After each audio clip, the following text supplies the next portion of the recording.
Biden's mental decline is getting worse every day. In fact, it's actually getting hard for me to pick and choose which clips to show you, because if I don't do this, there's going to be like 5 or 6 or 7 clips every day about Biden messing up. But the 2 clips I'm going to show you today are pretty rough. Just the other day, he was giving remarks to the governors of the U.S. And the first clip, all Biden had to do was something real simple. He just had to read a quote from Abraham Lincoln. It was right in front of him on paper in large print, probably size 25 font, and he couldn't read it. Then I have a second clip for you, which is even worse. Let's check out the first clip. And you know, stand here in front of this portrait of the man behind me here. He said, and I want to make sure I get the quote exactly right. He said, the better angel, he said, we must address the council and address the better angels of our nature.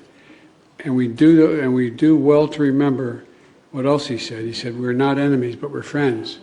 It's in the part of the Civil War. After watching this a number of times, I still don't quite understand what he was trying to say within this quote. This was a really important quote from Abraham Lincoln at the time where many people thought that the South should be completely punished. By the way, the Democrat, slave-owning South, and Abraham Lincoln, a Republican, trying to say, hey, we won the Civil War. It's time for us to get the Union back together to be friends. But the key here is the Republicans won the Civil War. They beat down the Democrats and they subjected them to no longer having slavery. That's the key. So you have to win the war first.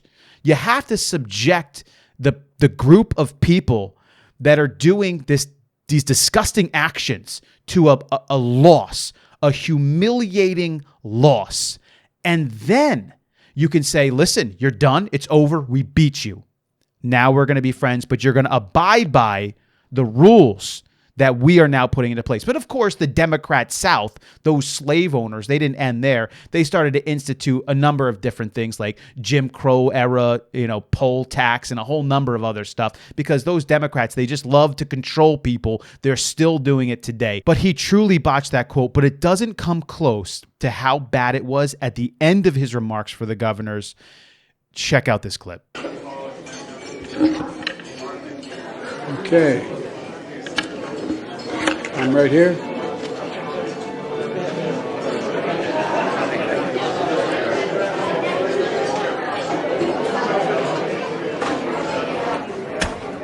Hold on. This is the President of the United States. Notice how everybody absolutely ignores him. Like he's not even there. They just go about their business. They're like, yeah, okay, we're done with this. They're talking to each other, right? Normally, the president is supposed to have this air about them when they're done making remarks. Like people are supposed to go up and want to talk to you and get some insight from you.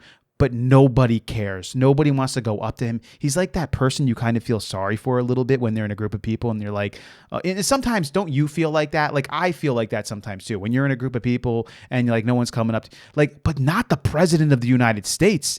They're treating him like he's like this elderly guy with dementia, which maybe he actually is. But even worse than that, he doesn't know what to do.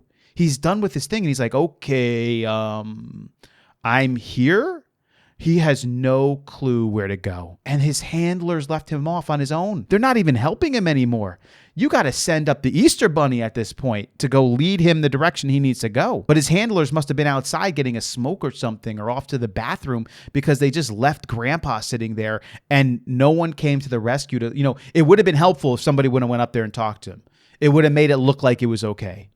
But that didn't happen. Replay the clip. It's really quite terrible. Again, appreciate your thoughts on these things. Leave them below.